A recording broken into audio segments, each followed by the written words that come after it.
दीपक देता है रोशनी फैलाने की प्रेरणा, फलदायी वृक्ष देता है देने की प्रेरणा, मधुबन देता है महकते रहने की प्रेरणा, महान व्यक्ति देते हैं जीवन जीने की प्रेरणा। आओ प्रेरणा से दें हम सभी को प्रेरणा।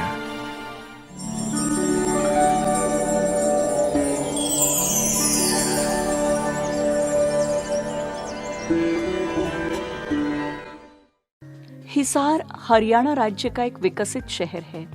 यह शहर 14वीं शताब्दी में मुगल साम्राज्य में बसाया गया है। ब्रह्मा कुमारी वंदना दीदी जी का जन्म 1972 में हरियाणा के हिसार में हुआ। बचपन से आप खेल कूद एवं संगीत में विशेष रुचि रखते थे। आप संतुष्टता, सहनशीलता, सर्व के स्नेही, सहयोगी आदि गुणों से भरपूर जिम्मेदार आत्मा है। परमात्मा की खोज में आपको 1995 में सत्य ज्ञान प्राप्त हुआ। 1996 में अव्यक्त बाप दादा से अलौकिक मिलन मनाकर 1997 से आप ईश्वरीय सेवा में संलग्न हो गए। तब से आदरणीय राजयोगिनी रमेश दीदी जी की साथी बनकर हिसार ज्योतिपुरा में आप अपनी ईश्वरीय सेवाएं दे रही हैं।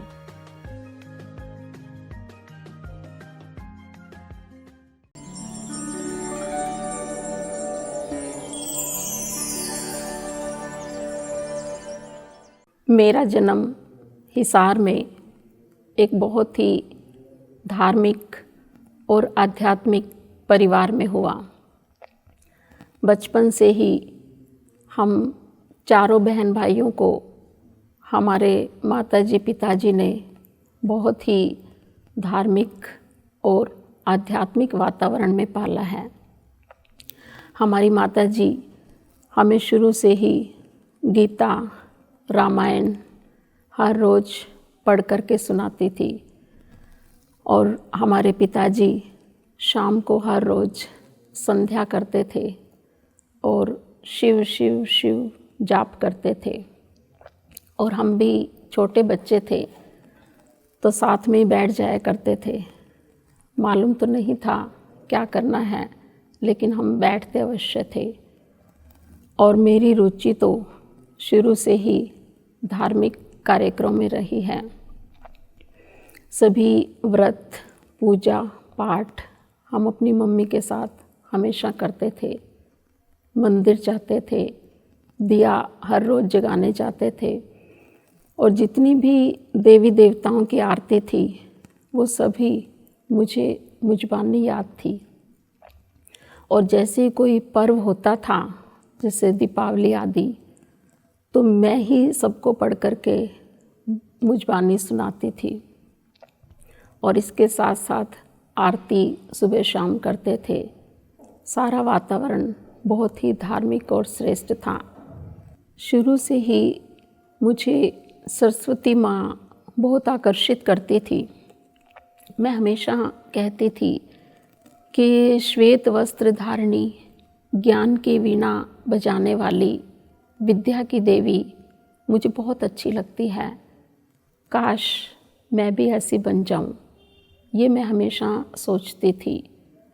और जो मेरी स्कूल की पढ़ाई हुई वो भी आर्य स्कूल था, तो वहाँ पर भी आर्य समाज वालों का स्कूल था, तो इसलिए हवन भी होते थे, गायत्री मंत्र का भी जाप होता था।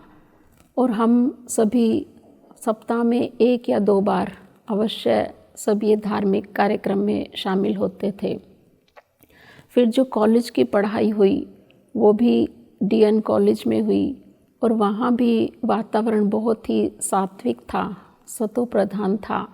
वहाँ पर भी इसी तरह के धार्मिक कार्यक्रम अक्सर होते रहते थे। मैंने लौकिक में एमए बीएड तक पढ़ाई की है और उसके पश्चात मैंने स्कूल में भी 6-7 साल पढ़ाया है, सर्विस की है। और वातावरण जो घर का था बहुत ही शुद्ध था, श्रेष्ठ था। सबसे पहले कहें कि 30 वर्ष पहले मेरी मम्मी को ज्ञान मिला हमारे पड़ोस में से सभी माताएं आती थी आश्रम पर, तो मेरी माताजी ने उनके साथ आना शुरू किया। तो क्योंकि मुझे पढ़ने का बहुत शौक़ था, तो मेरी मम्मी मुझे हमेशा कहती थी कि अगर तुम्हें इतना ही पढ़ने का शौक़ है तो तुम ध्यान लगाना सीखो, मेडिटेशन सीखो, और उसके लिए मेरे साथ सुबह आश्रम चला करो, क्योंकि माताएं बड़ा युक्ति से बच्चों को चलाती हैं। तो मैंने भी आश्रम आना शुरू किया 1995 से, और सुबह की क्लास में हम सब आते थे, और एक दिन भी हमने मुरली मिस नहीं की। आंधी बारिश तूफ़ान कुछ भी हो, हमने कभी भी सुबह की क्लास मिस नहीं की।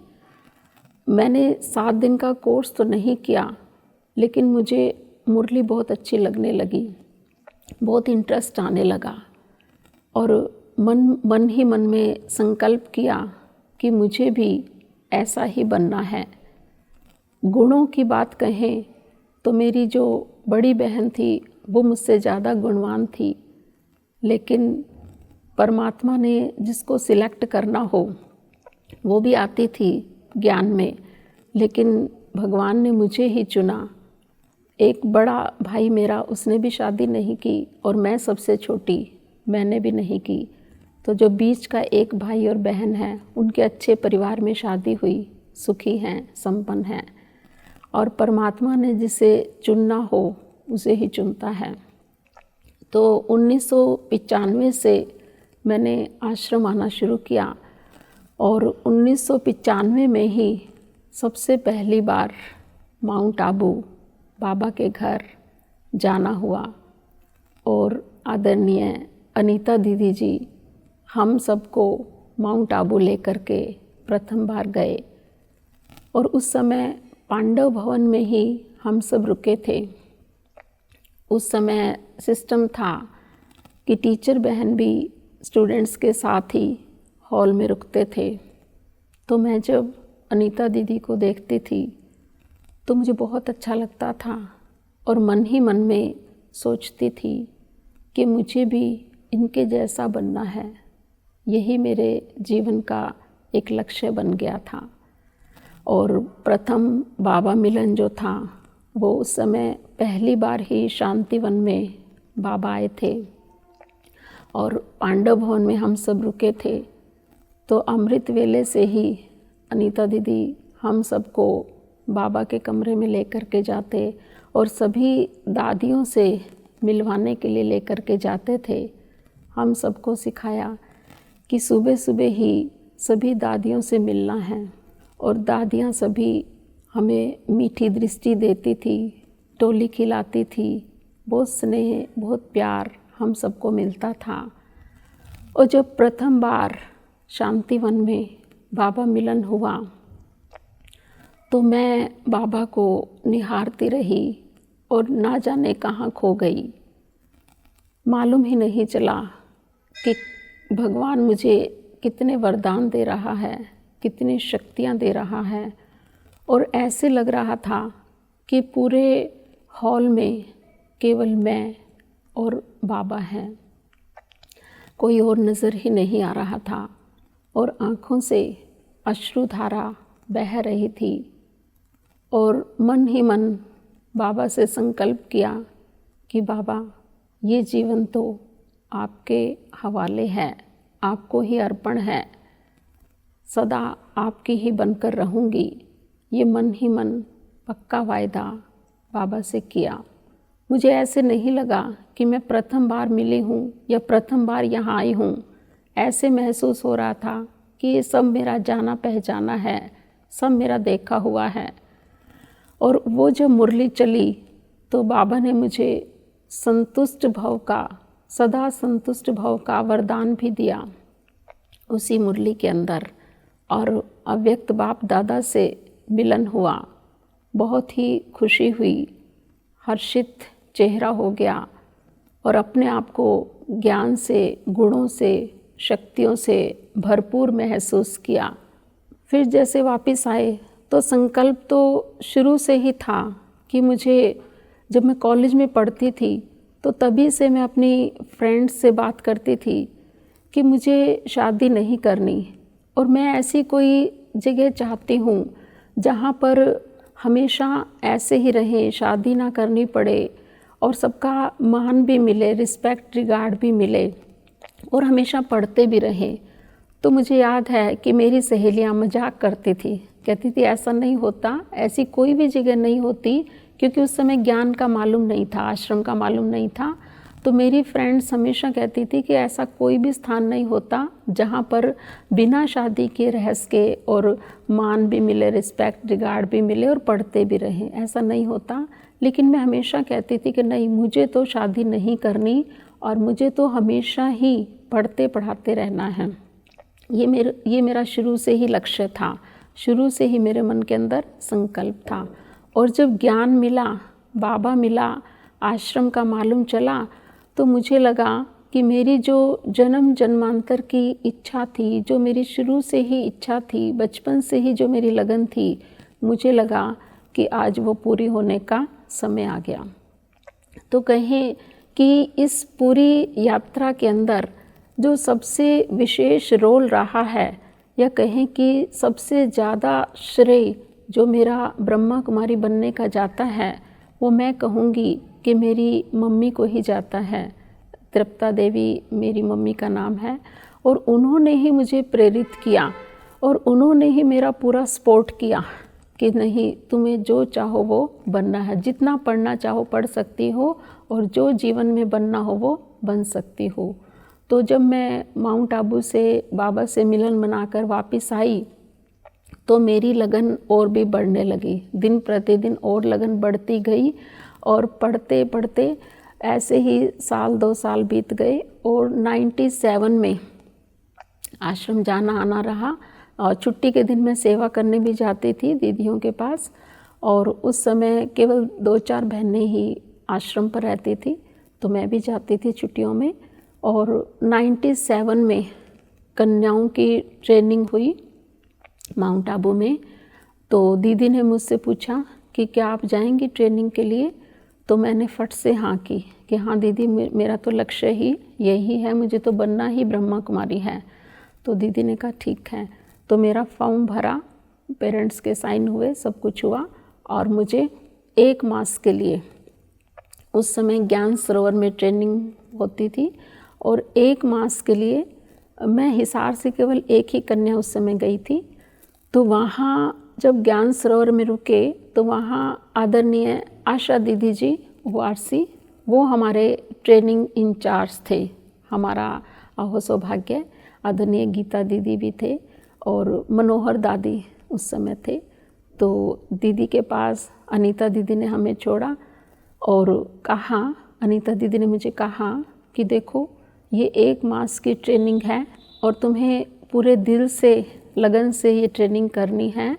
और एक बात सिखाई मुझे कि कुछ भी कहे दीदी, कोई भी कार्य कहे, कोई भी चांस मिले तो तुम्हें सबसे पहले हाथ खड़ा करना है। ये अनीता दीदी ने मुझे सिखाया था कि कोई भी काम हो, चाहे वो भाषण करना हो, चाहे कोर्स हो, क्लास हो, या कोई वैसे भी कोई स्थूल काम भी दीदी बताएं, तो तुम्हें सबसे पहले हाथ खड़ा करना है, हर काम में आगे रहना है। और मैंने वैसा ही किया। पूरा 1 मास फुल बिजी हम रहते थे और बहुत ही ज़बरदस्त हमारी ट्रेनिंग हुई थी। तो दीदी ने जो भी मुझे कहा, मैं हर चीज़ में नंबर 1 रहती थी, हाथ मेरा सबसे पहले खड़ा होता था और बड़ों का आशीर्वाद था, दुआएं थी, तो सब चीज़ में मैं अच्छी भी रही। बहुत अच्छा मेरा रिज़ल्ट रहा, बहुत अच्छा चार्ट रहा। और इस तरह से पूरे 1 मास की ट्रेनिंग हुई। फिर दादियों से भी मैं बहुत वहाँ ट्रेनिंग में पालना मिली। बड़े दादी प्रकाशमणि दादी जी, मनोहर दादी जी, शांतामणि दादी जी, रतन मोहिनी दादी जी, गुलजार दादी जी, सभी दादियाँ हमारी क्लासेज करवाते थे। उस समय तो दादियाँ बहुत क्लासेज करवाते थे और बहुत हमें प्यार देते थे। और मुझे याद है उस समय मुरली चली थी, तो बड़े दादी ने वरदान दिया था, you are the sweetest children in the world, सबसे प्यारे बच्चे हो पूरे संसार के। दादी ने हमें वरदान भी दिया था, बड़े दादी ने। और सभी दादियाँ बहुत स्नेह प्यार देते थे। तो फिर ट्रेनिंग करके हम वापस आए। तो जब वापस आए तो थोड़ा सा विघ्न आना शुरू हुए, क्योंकि हमारे परिवार ने कहा कि कोई आश्रम पर हमारी फैमिली में आज तक कोई गया ही नहीं था। किसी को मालूम ही नहीं था कि कोई आश्रम पर भी ऐसे रहते हैं। पूरी फैमिली के अंदर कोई भी नहीं है, किसी को ज्ञान था ही नहीं। ये तो केवल मेरी मदर के कारण मैं इस लाइन से जुड़ी।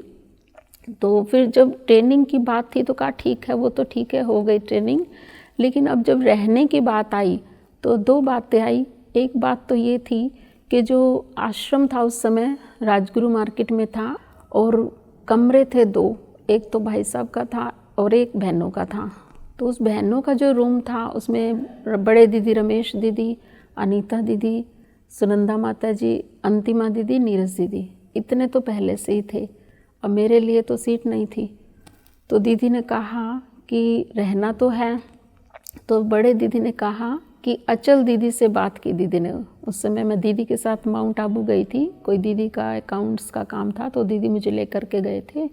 तो दीदी ने अचल दीदी से, पांडव भवन में दीदी बैठे थे अचल दीदी, तो वहाँ दीदी ने मुझे मिलवाया और कहा कि इस कन्या की ट्रेनिंग तो पूरी हो गई और ये बहुत अच्छी कन्या है, तो आप इसको चंडीगढ़ रख लीजिए, क्योंकि हिसार में तो इतना स्थान नहीं है, उस समय इतनी सेवा भी नहीं थी। तो अचल दीदी ने कहा हाँ ठीक है, मुझे कोई दिक्कत नहीं, मैं चंडीगढ़ में इसको रख लेती हूँ। तो उधर तो हाँ हो गई। लेकिन जब मैं वापस आई दीदी के साथ हिसार, तो परिवार वालों ने साफ इनकार कर दिया। उन्होंने कहा अगर इधर अभी स्थान नहीं है तो तुम घर पर ही रहो, तुम्हें आश्रम पर नहीं जाना। तो उस समय थोड़ा सा हलचल हुई, थोड़ा सा विघ्न कहें या कुछ भी कहें। तो मम्मी पापा ने तो कहा, मेरे पापा हमेशा कहते थे कि मेरी बेटी बहुत समझदार है, जो फैसला करेगी ठीक ही करेगी। मम्मी भी मेरे साथ थी, लेकिन थोड़ा परिवार की तरफ से था। परिवार वाले जैसा कि सभी के बोलते हैं कि भी शादी नहीं कर रहे इसलिए भेज रहे हैं, ये वो थोड़ा जैसे बोलते हैं, तो सभी ने बोलना शुरू किया। थोड़ा सा कहें कि बंधन थोड़ा सा आना शुरू हुआ। लेकिन मैं पक्की रही। मैंने कहा कि मुझे जाना है तो आश्रम पर ही जाना है, और मैं पढ़ना शुरू कर दिया। मैंने आगे और पढ़ाई शुरू कर दी, सर्विस भी करती रही। मैंने कहा जब तक आश्रम बड़ा बनता है मैं पढ़ती रहती हूँ। लेकिन मम्मी ने कहा कि रहना है तो हिसार में ही रहना है और किसी शहर में नहीं जाना। तो मैंने फिर आगे पढ़ाई करना शुरू कर दिया और फिर पढ़ते पढ़ते समय बीतता गया। सेवा भी करती रही, जैसे भी अवसर मिला दीदी बुलाते, जो भी स्थूल सूक्ष्म सेवा होती तो वो भी करती रहती। तो इसी तरह समय बीतता गया और एक एज भी होती है कि अपने जीवन का में एक डिसीजन लेना होता है। तो मैंने एक दिन अनीता दीदी से बात की। मैंने कहा दीदी कि अब कुछ तो करना होगा, और इधर से ये आश्रम जो रेलवे स्टेशन के पास ज्योतिपुरा में है ये भी बन करके तैयार हो गया था। तो इस तरह से सेवा स्थूल और सूक्ष्म मैं घर से ही करती थी, आश्रम आना जाना रहता था। लेकिन मैंने रहना शुरू नहीं किया था क्योंकि स्थान का भी अभाव था और थोड़ा सा परिवार का भी स्नेह मोह के वश कहें कि थोड़ा सा बंधन था, लोकलाज के कारण जिसको कहते हैं। तो फिर इधर से ये दीदी ने यह आश्रम का स्थान लिया रेलवे स्टेशन के पास ज्योतिपुरा मोहल्ला, और ये काफ़ी बड़ा आश्रम दीदी ने लिया और ये भी बन करके तैयार हो गया, कुछ बना। तो फिर मैंने एक दिन अनीता दीदी से बात की। मैंने कहा दीदी अब कुछ तो फैसला करना होगा। तो अब परिवार वाले मुझे दूसरे शहर में तो जाने नहीं देते, और दीदी ने कहा कि अभी इधर स्थान नहीं है, सीट नहीं है इतनी, तो क्या करना है, कैसे करना है। तो फिर अनीता दीदी ने बहुत युक्ति से एक भट्ठी रखी, कन्याओं की जो घर में रहती थी कन्याएं, उनकी भट्ठी रखी अनीता दीदी ने, और उसमें हम लगभग 15-20 कन्याएं थी। और क्योंकि मैंने तो ट्रेनिंग की हुई थी तो अनीता दीदी ने मुझे ही उस भट्ठी का इंचार्ज बनाया। छुट्टियां थी उस समय स्कूल की, तो अनीता दीदी ने कहा कि तुम ये ट्रेनिंग करो, उसके बाद देखते हैं। तो मैं अपने कुछ कपड़े लेकर के ट्रेनिंग करने आई, और वो ट्रेनिंग हमने की 10-15 दिन की कुछ ऐसे ट्रेनिंग थी। तो उसमें भी क्लास से अनुभव सब सुने सुनाए, और उस ट्रेनिंग के पूरा होने के बाद, वो तो एक युक्ति थी आश्रम पर आने की, और 23 जून 1999 वो दिन था। तब से मैंने आश्रम पर रहना शुरू कर दिया। 23 जून 99 से मैंने यहीं पर आश्रम पर ही दीदी के पास रहना शुरू कर दिया। और वो मेरे जीवन का एक बहुत बड़ा दिन था कि मैंने भगवान के घर में अपना सेवा शुरू की। और इसके अंदर अनीता दीदी का भी बहुत बड़ा योगदान था मुझे युक्ति से वहाँ से निकालने का। तो परिवार वाले अंदर से तो संतुष्टि थे। भाइयों ने भी कहा, मेरे दोनों भाई बहुत समझदार हैं, दोनों ने कहा कि बहन जाना है तो मना नहीं है, लेकिन वापस नहीं आना, इंसल्ट नहीं करवानी, नाम बाला करना है। तो मैंने कहा ठीक है, ये तो मेरा भी पक्का संकल्प है कि जाना है तो वापस नहीं आना। तो इस तरह से यहाँ पर रहना शुरू किया। और जिस दिन से यहाँ रहना शुरू किया, क्योंकि वो स्कूल की सर्विस भी चल रही थी, जो तो छुट्टियाँ थी जून की, तो दीदी ने मुझे कहा, बड़े दीदी ने, कि देखो रहना तो है, लेकिन मुझे सर्विस वाली बहन नहीं चाहिए, मुझे इनकम नहीं चाहिए, मुझे हैंड चाहिए। तो मैंने कहा ठीक है दीदी, ये सेशन तो पूरा करना होगा, क्योंकि बीच में स्कूल नहीं छोड़ सकते। तो वो सेशन तो मैंने पूरा किया। यहाँ से सुबह जाती थी, कुछ स्थूल सेवा करके जाती थी और स्कूल पढ़ाती थी, और स्कूल से दोपहर को आती थी, फिर आकर के जो कुछ और स्थूल सेवा होती वो भी करती। और शाम की क्लास, वो दीदी ने मुझे आते ही पहले दिन से मुझे शाम की क्लास कराने की ड्यूटी दी। और शुरू से ही बड़े दीदी, रमेश दीदी, अनीता दीदी, सब ने मेरे ऊपर बहुत ही विश्वास, गर्व रखा, नाज रखा, और मुझे आने से ही सभी सेवाएं मिलनी शुरू हो गई। और कहें कि जितनी भी क्लासे, कोर्स, भाषण, हर जगह मुझे बहुत से चांस मिले आने से ही। और इतना ही नहीं, दीदी ने मुझे आने से ही थोड़े समय बाद दीदी ने कहा कि तुम्हें अकाउंट्स भी संभालना है। तो मैंने दीदी को कहा, मैं कॉमर्स की स्टूडेंट तो नहीं हूँ। दीदी ने कहा कोई बात नहीं, अकाउंट्स भी तुम्हें ही संभालना है।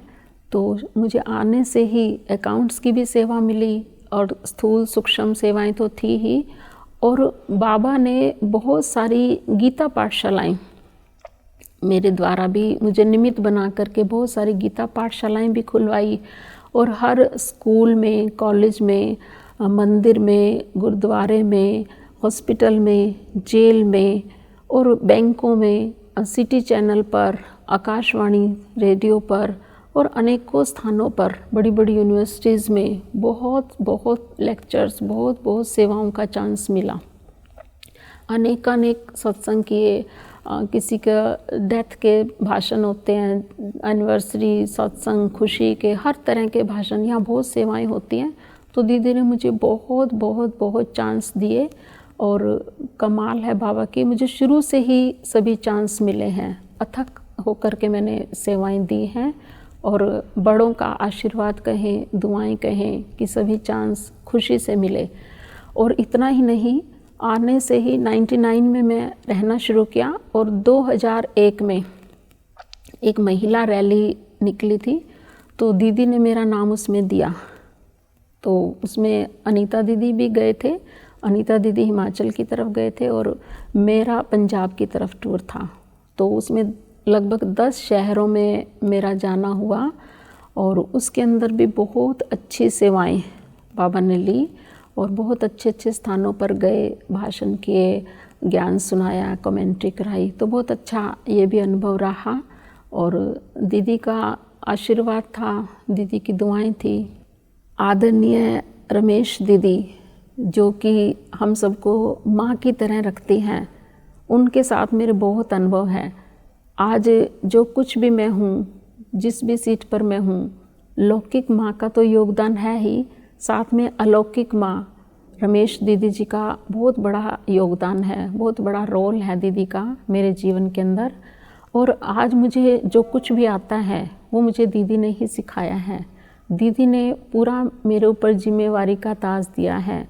इस सेंटर का कोई भी कार्य है, चाहे वो स्थूल है, चाहे सूक्ष्म है, कुछ भी है, दीदी मुझे ही आगे रखते हैं, मुझे सदा आगे बढ़ाते हैं। और कभी भी किसी बात में मैंने ये संकल्प किया है कि दीदी मुझे कुछ भी कहें, मैं कभी बुरा नहीं मानती, कभी मूड ऑफ नहीं करती और हमेशा हंसती मुस्कुराती रहती हूँ। और जैसे भी दीदी मुझे डायरेक्शन देते हैं मैं उसी अनुसार कहें कि दीदी के इशारों से ही बात को समझती हूँ। और दीदी भी मुझे बहुत लाड प्यार स्नेह और सम्मान देते हैं। शुरू से ही दीदी ने मुझे बहुत रिस्पेक्ट रिगार्ड दिया है। और सभी बहनों का भी, भाइयों का भी, सेंटर के जितने भी समर्पित भाई बहनें हैं, भाई साहब भी हैं, सभी भाई बहनों का भी मुझे बहुत स्नेह प्यार मिला है, बहुत सभी से रिस्पेक्ट रिगार्ड मिला है। और मेन तो कहें कि दीदी की वजह से, बड़े दीदी की वजह से ही, अनीता दीदी की वजह से ही मुझे सभी का प्यार मिला, सभी का स्नेह मिला। और क्लास के भी जितने भी भाई बहन हैं सभी हमारे बहुत अच्छे स्नेही सहयोगी भाई बहन हैं। और ये बाबा का वरदान कहें या कुछ भी कहें कि मेरे से दीदी जो भी सेवा कराती है, मैं जिस भी स्टूडेंट को कोई भी मन वचन कर्म समय स्वार्थ संकल्प कोई भी सहयोग के लिए कहती हूँ तो मुझे कोई भी ना नहीं करता। कोई भी किसी से कुछ भी करवाना होता है तो बड़े दीदी अनीता दीदी हमेशा मुझे ही कहते हैं कि उनको फ़ोन करना, उनको ये कहना, उनको वो कहना। और मुझे आज तक कभी किसी ने ना नहीं कहा, सभी मुझे हाँ जी बोलते हैं। तो इससे बड़ों का भी दुआएं मिलती हैं, आशीर्वाद मिलता है और हमेशा जीवन के अंदर खुशी रहती है, उमंग उत्साह रहता है और ऐसे ही आगे बढ़ते रहते हैं। तो सभी का मैं दिल से बहुत बहुत थैंक्स करती हूँ। और जब समर्पण हुआ था तो दादी जानकी जी हिसार आए थे, उस समय के भी बहुत अच्छे अनुभव रहे। दादी जी आए थे और दीदी ने कहा कि पीस पैलेस का उद्घाटन भी था और दीदी ने कहा कि तुम बहनों का भी समर्पण अभी तक ऑफिशियली तो हुआ नहीं, वैसे तो रह ही रहे हैं, तो वैसे रहते तो बहुत साल हो गए। तो फिर उस समय हम 8 बहनों का समर्पण भी था। तो परिवार वालों ने भी अपना जो सफल करना था उन्होंने भी अपना सफल किया और हमारा बहुत अच्छा फंक्शन, बहुत अच्छा प्रोग्राम पीस पैलेस में हुआ। और उसमें हम 7-8 बहनें थी और आदरणीय अमित चंद भ्राता जी भी उस समय आए थे और आदरणीय जानकी दादी जी, हंसा दीदी और बहुत सारी बड़ी बड़ी दीदियाँ आई थी सभी शहरों से और बहुत ही बढ़िया प्रोग्राम हुआ था। और उसके अंदर हमें दादी का जो पर्सनल प्यार कहें कि वो दादी ने उस समय में बहुत ढेर सारा प्यार किया। दादी का हमारे साथ के जो बहुत सारे प्यार के अनुभव उस समय हमने किए दादी के साथ, बहुत सारे वरदान हमें दादी से मिले और दीदी ही निमित्त बने। दीदी ने ही हमें संकल्प दिया, बड़े दीदी अनीता दीदी ने, कि हम लोग ये समर्पण करवा लेते हैं। और इस कारण से परिवार वाले भी बड़े संतुष्ट हुए, जो उस समय कुछ कह रहे थे कि ऐसे नहीं वैसे नहीं, हमारे परिवार में कोई लड़की नहीं जाती शादी के लिए, ऐसे वैसे जो बोलते थे। तो वो सभी भी आए और रमेश दीदी ने सब के लिए ब्रह्मा भोजन भी रखा और सभी को सौगात भी दी, पूरी क्लास को सौगात दी, सभी के लौकिक अलौकिक जो भी परिवार वाले थे सबको सौगात भी दी, सबको ब्रह्मा भोजन भी खिलाया। और बहुत ही अच्छे वो 2-3 दिन का हमारा जो प्रोग्राम था वो चला और बहुत ही बढ़िया वो अनुभव रहे। तो ब्राह्मण जीवन की जो विशेष धारणाएं कहें, मैंने अपने जीवन के अंदर ये संकल्प रखा है कि मुझे जो बड़े कहें मुझे उसमें हमेशा हाँ जी करना है, मुझे कभी भी ना नहीं करना। और यही वजह है कि आज मुझे हर कार्य के अंदर कार्य कुशलता आ गई है, हर काम में मैं सबसे आगे रहती हूँ और बड़ों को भी इस बात का मेरे ऊपर नाज है। मुझे जो भी कहें, स्थूल हो सूक्ष्म हो, पहले दिन से मुझे सेवाएं मिलना शुरू हो गई।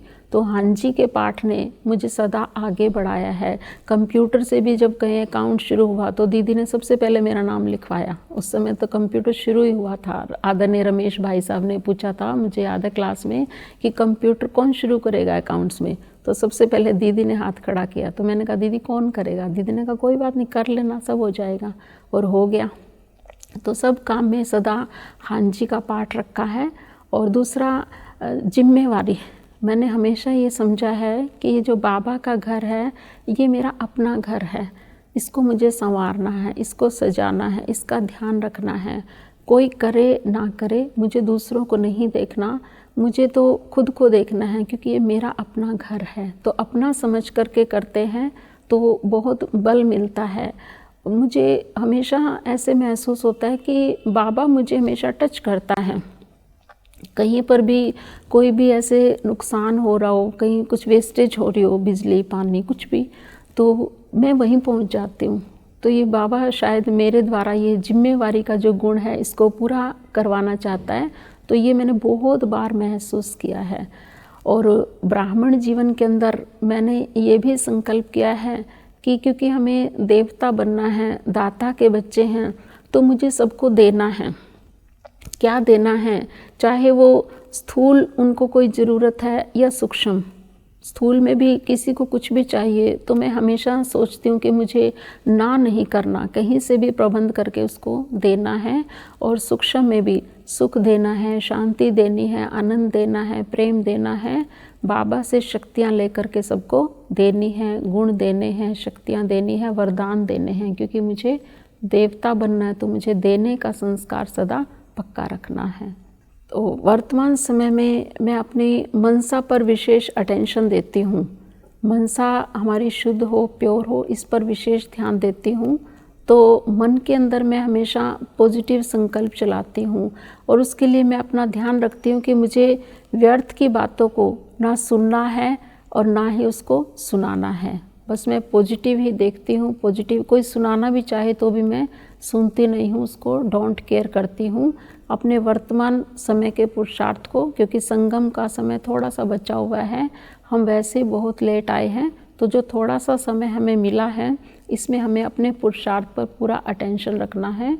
तो कोई भी दिन ऐसा नहीं होता जब हम क्लास मिस करें। कभी भी ना खुद क्लास मिस करते हैं ना किसी को करने देते हैं। तो हम सभी डेली क्लास भी करते हैं और करवाने भी जाते हैं और अपना मनसा पर पूरा अटेंशन रखते हैं। अंतिम समय के लिए जैसे बाबा कहते हैं कि हर घड़ी, मम्मा का भी स्लोगन था, हर घड़ी अपनी अंतिम घड़ी। तो मैं समझती हूँ कि कोई भी घड़ी हमारी अंतिम घड़ी हो सकती है। तो केवल इतना हो कि अंत समय में बाबा की याद में ही शरीर छूटे, बाबा ही याद हो। जैसे भक्ति में भी गाते हैं, गंगा का जल हो, गंगा का तट हो, हरि नाम मुख में हो। तो मेरा भी यही संकल्प रहता है कि बस बाबा सब तरफ से बुद्धि को डिटैच करके और आपकी याद में ही अंत समय आए, अंत समय शरीर छूटे तो बाबा की याद में ही शरीर छूटे और सबकी दुआएं लेकर के जाए। ब्राह्मणों के लिए मेरा यही संदेश है कि मनसा वाचा कर्मणा, तीनों चीज़ों पर फुल अटेंशन रखना है। मनसा से शक्तियों का दान देना है, क्योंकि आत्माएं दुखी हैं, अशांत हैं, परेशान हैं। तो हम ब्राह्मणों का फ़र्ज है, क्योंकि बाबा हमें शक्तियाँ दे रहा है, तो हमारा फ़र्ज है हम सभी आत्माओं को शक्तियों का दान दें। और वाचा से, क्योंकि बाबा ने हम सबको ज्ञान से भरपूर किया है, तो हम इस ज्ञान को बांटें, है ना। बाबा कहते ज्ञानी तू आत्मा बच्चे मुझे पसंद हैं। तो ज्ञान को पहले खुद धारण करें और फिर दूसरों को बांटें। और तीसरा मनसा वाचा कर्मणा, कर्मणा से बाबा कहते गुणों का दान। तो मैं यही सबको कहना चाहूँगी कि जो भी गुण, जो भी विशेषताएं बाबा ने हम सब बच्चों में भरी हैं, उनको यूज करना है, उनको दूसरों को बांटना है। कोई भी गुण है, कला है आपके अंदर, तो वो सबको बांटो, उसे रखना नहीं, उसको बांटना है। तो जितना बांटेंगे उतना बढ़ेंगी। दूसरा मैं ये भी कहना चाहूँगी कि सभी ब्राह्मण ये संकल्प करें कि मुझे किसी को ना दुख देना है ना दुख लेना है। दुख देना भी नहीं है, तो अगर कोई दुख देता है तो उसको सोचना नहीं, उसका चिंतन नहीं करना, उसको फुल स्टॉप लगाना है। क्योंकि क्वेश्चन मार्क लगाते उसने ऐसा क्यों कहा, वैसा क्यों कहा, तो वो टाइम वेस्ट, एनर्जी वेस्ट होती है। तो हमें क्या करना है, फुल स्टॉप लगा करके आगे बढ़ना है। मैं भी बिंदु, बाबा बिंदु और ड्रामा बिंदु। तो फुल स्टॉप लगा करके अपने पुरुषार्थ पर फुल अटेंशन रखना है और सदा आगे बढ़ते रहना है।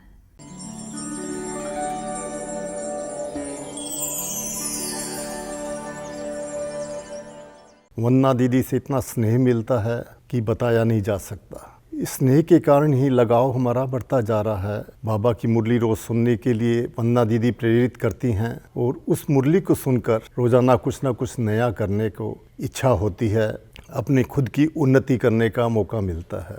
वंदना दीदी को जब मैं देखता हूँ, कोई भी कार्यक्रम होता है, इतनी व्यस्तताओं के बावजूद भी वो कभी भी उनके चेहरे पे कोई शिकान, कोई थकावट कभी भी नहीं देखी।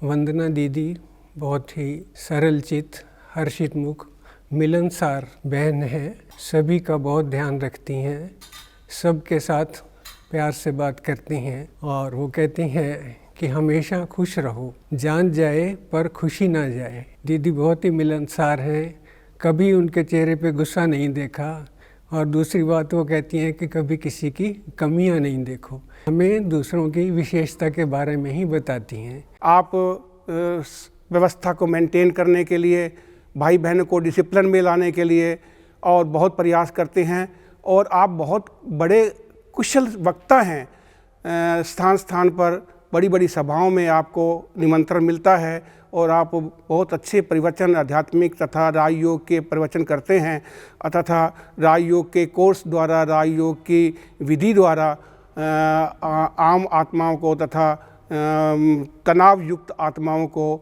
जिये दान देने के लिए आप तत्पर रहते हैं। हमारे वंदना दीदी यज्ञ की एक बहुत विशेष आत्मा रही है। दीदी को हमने देखा है कि किस तरीके से यज्ञ में आने वाले भाई बहनों को जान करके, उनकी विशेषताओं को पहचान करके दीदी ने किस तरीके से उनको आगे बढ़ाया है। ठीक इसी तरीके से हमने भी अपने जीवन में इन विशेषताओं को उतारा है। जब हम यज्ञ में आए थे तो दीदी ने हमें आगे बढ़ने में बहुत मदद की। दीदी ने ही हमें सिखाया भाषण कैसे करना है, बाहर किससे कैसे मिलना है, किस भाई बहन को कैसे अटेंड करना है, प्यार से कैसे दूसरों को पालना देनी है। ये सब हमने दीदी से सीखा है। वंदना दीदी हैं, उन्होंने मुझे ज्ञान में बहुत आगे, सेवाओं में बहुत आगे बढ़ाया, क्योंकि जन्मते ही बाबा ने सेवा के लिए आगे बढ़ाया। गीता पाठशाला की सेवा दी तो उसमें सबसे बड़ा सहयोग वंदना दीदी का रहा।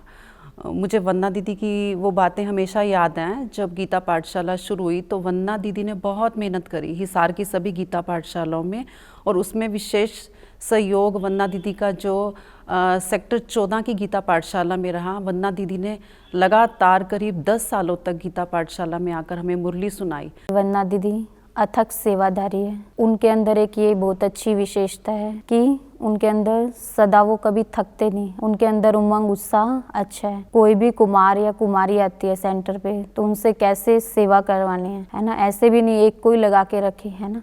अलग अलग भाई बहनों से अलग अलग प्रकार की सेवा करवाते हैं, जिसके अंदर जो विशेषता है तो उसको वही कार्य में लगाते हैं। तो हमेशा वो सबको संतुष्ट रखते हैं और उनका कभी भी उन्होंने अपने जीवन में मूड ऑफ नहीं करते, सदा खुश रहते हैं।